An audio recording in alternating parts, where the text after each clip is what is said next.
Welcome to Tamara Tattletales. I'm Tamara, and I spill the tea on your favorite reality stars. Married at First Sight, Season 14, Boston. We finally made it through all of the weddings. Good Lord, that took 3 weeks. They have been teasing the Alyssa and Chris meltdown all season.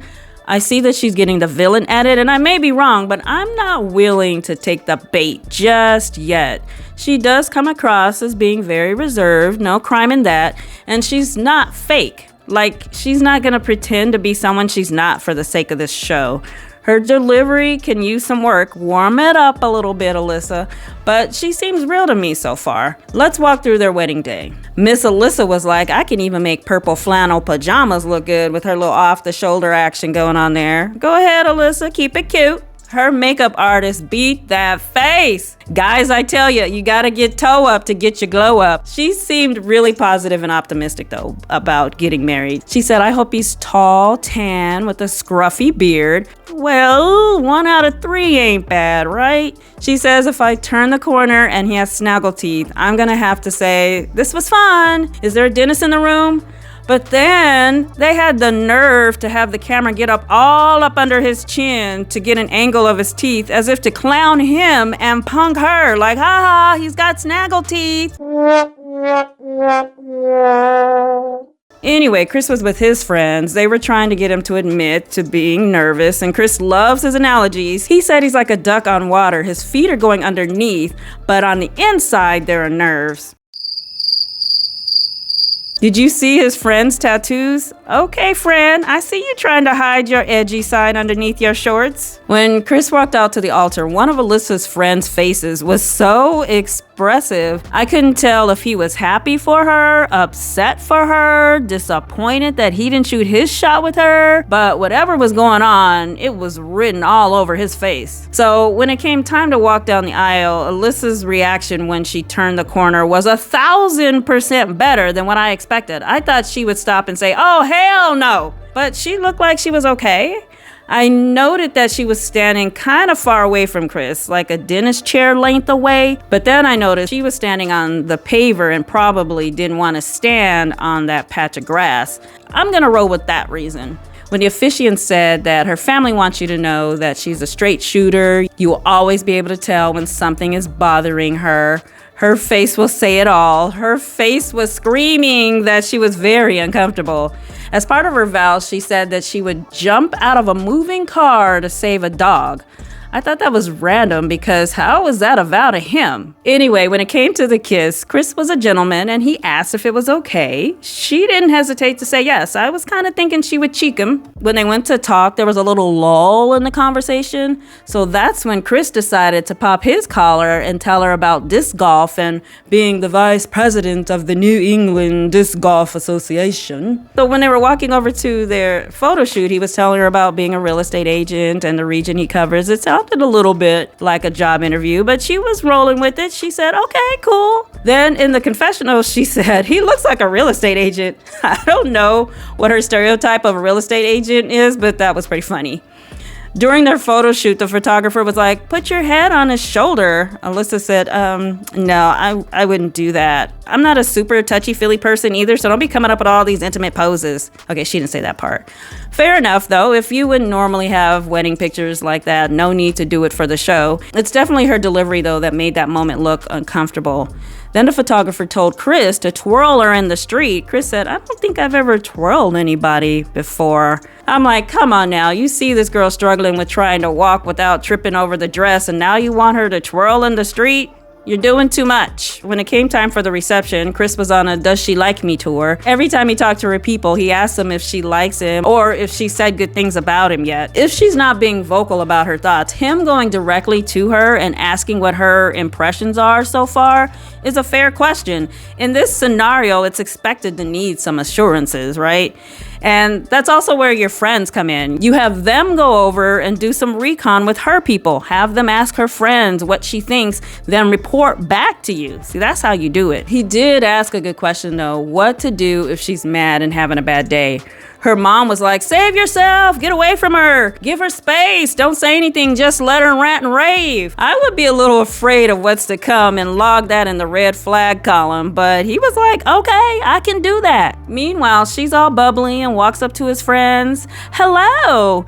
They say, welcome to the lion's den. She's like, damn, okay, here I am. I'm ready for it. They asked her what her first impression was of Chris. There was a little pause there, and she finally said, I got a very kind vibe from him. Then they start telling her that if he ever comes across as condescending, it's coming from a good place. And another friend chimes in, yeah, if he starts to come across as overbearing, change the subject. And then the third friend says, don't be afraid to stick to your guns. Even if he says you're wrong, you're wrong, you're wrong. I'm like, come on, guys, read the room. Her facial expressions, every time they would bring up another negative trait, her eyes would like bug out. Based on the fact that she didn't say he was attractive, try to sell her on his personality, because that's what she's holding on to at this point. And soften your words when it comes to describing his faults, guys. Anyway, her friends tell Chris that he's out of her comfort zone because she doesn't usually date nice guys. So he says, did you see my friends? You can tell they have an edge to them, right? I can be an asshole too. And her friends were like, oh, okay, good. I just can't with this couple. In the meantime, they show her on the dance floor having a good time. And at some point, it looks like they were enjoying a fireworks show. When they left the reception, she was smiling and got in the back of the truck with them. She was all smiles when she said that she was tired because it had been a long day. Then they fast forward and Chris looks like he's sitting outside of the principal's office while Alyssa is having a meltdown. She said, I hate people who are pushy and condescending. The producer's like, did you see that tonight? She said, his friend straight up said that to me. In the elevator, he said, I'm just Alyssa's side piece. Now, I could be way off, but I think they had a conversation between leaving the reception and arriving at the hotel that we didn't see that actually set her off. Because when she left the reception, she was smiling. She looked fine, but at the hotel, she was so distraught that she didn't even want to be around him. Maybe it was strictly his friend's comments that upset her and she played it off until she got to the hotel, then opened up the floodgates. But I don't know. That scenario doesn't seem to fit what we've seen of her personality so far. Like, she doesn't fake the funk. Plus, wouldn't she want to be around her besties, her support group, to have this breakdown and get their encouragement rather than wait until she's around a bunch of strangers? I don't know. I think there are some missing puzzle pieces to this story. I'm curious to know what you all think about this situation. We got to see Noe and Steve get married. They're so cute. They both come across as being good people who come from good loving families. When she walked down the aisle, we could only see her from the waist down because she had one of those big funeral spray bouquets like Katina's. She learned at the altar that she's going to have a funny name, Noi Moi. Sounds like a dish. I'll have a Noi Moi with extra peanut sauce and brown rice, please. I thought it was cute that her own vows made her cry, and that he offered an alternate wedding ring of a blow pop. He got me with that one. I really thought he was gonna pull out a 2-carat Marquise diamond ring set in white gold with 6 prongs. I was tripping. He asked permission to kiss her. We like that. After the wedding, Noe changed into a dress that had cultural significance. I love that they are starting to inject more of the couple's personalities into the weddings. She asked Steve to wear a pay-band, I believe that's what she called it. He was so gracious and seemed genuine when he agreed to wear it. Of course, she hit him with the "what do you do for a living?" question. It's funny, he rambled on, then in the confession, she said, he's in between jobs. That's exactly how his brother summarized Steve's answer to that question.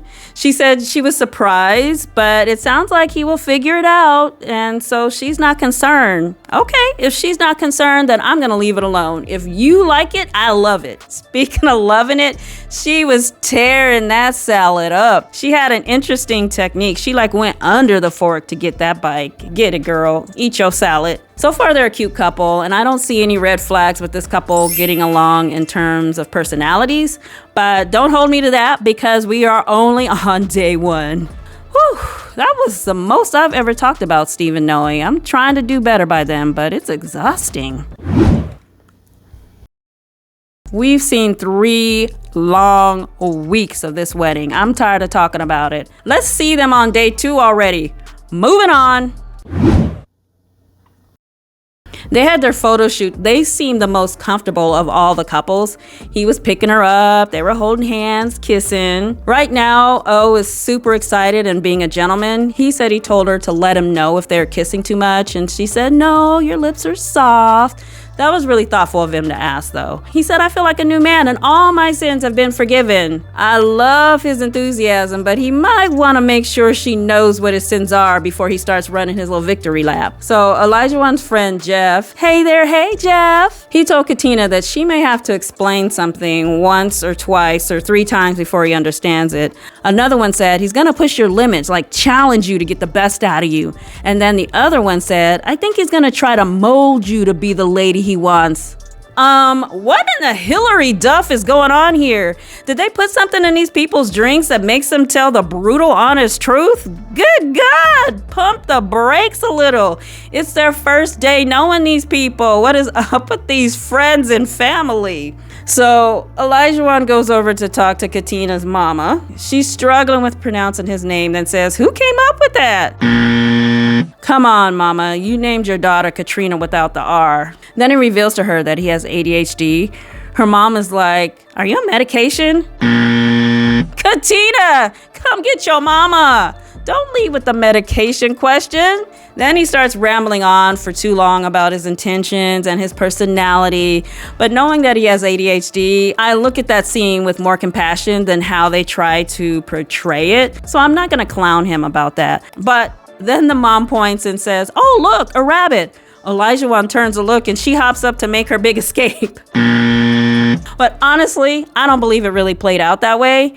After she pointed, she put her elbow on the table and rested her face in her hand. The next clip, she's already turned in the chair to leave. Now, I loved watching Katina have real girl talk with her friends.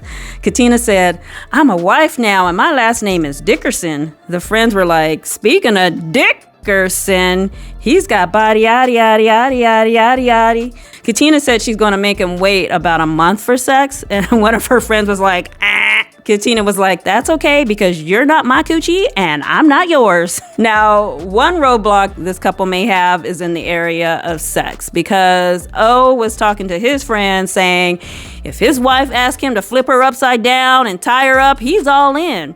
But Katina said at the bachelorette party that she is not a freak and feels like her husband will be on the same page. Uh-oh. Now, I'm mad at everybody for this scene. I don't even want to know what those stains are, but why didn't they have him change before they did this? Or why did they even include this scene with the booty-stained underwear? It ain't right. The family is banging on their glasses for them to go in for the kiss. Jazz leans over to give Picky Mickey a kiss, but he has gum in his mouth, and Jazz blurts out, "You had gum in your mouth?" I'm so happy they have someone with a good sense of humor on this show. Keep it up, Jazz. Picky starts breaking down his work schedule. He gets up at 4 a.m. and doesn't get home until 7:30 at night, Monday through Friday. And he also has clients on Saturday, so that schedule is sporadic and all over the place. Picky, part of being ready for a committed relationship is having time to build one. Well, they're married now. I guess they'll have to cram it all in on Sundays. Jazz had a nice moment with Picky's sisters. They pinned a breast cancer pin on her dress in honor of their mother and as a way to welcome her to the family. Jazz was genuinely moved and may have even dropped a little tear. Picky spoke with Jazz's step-parents. Her mom asked, "What are your intentions?" He said to be his full self and to be, let's say it all together now, vulnerable in ways he hasn't been in the past. The stepdad, oh my God, the stepdad is a trip. He's dishing out some bad advice. It's best to just not say anything.